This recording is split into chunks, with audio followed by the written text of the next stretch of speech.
6:15, despite the rainy weather, about 50 people stepped up to the plate for a softball tournament that raises money for a special young girl. News 18 video journalist Austin Miller shares her story.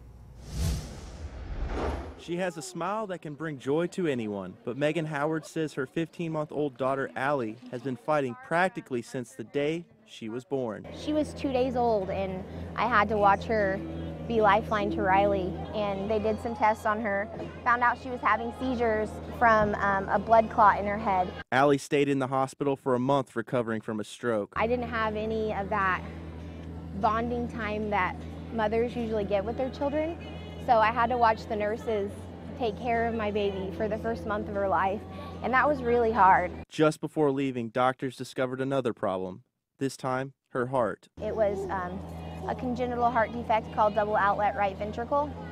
She also had 2 holes in her heart that she would have to have repaired. The American Heart Association estimates that 1 in every 100 infants are born with a congenital heart defect. Allie had 3 and would need surgery to close the 2 holes in her heart. She would also have a permanent pacemaker placed in her heart and would later have a feeding tube inserted into her stomach. Not long after Allie went under the knife, some West Lebanon residents decided to host a co-ed softball tournament for Allie. We grew up around here and we know everybody from this area, and Edie Faust contacted us and asked us if we would be willing to bring Allie and do a tournament benefit for her, and of course we were thrilled to do that. I had tossed the idea around for a while, and talked to different other players that played here, and they were all for it. Everybody was for it. Faust and other volunteers have been working since February to put together an 11-team field.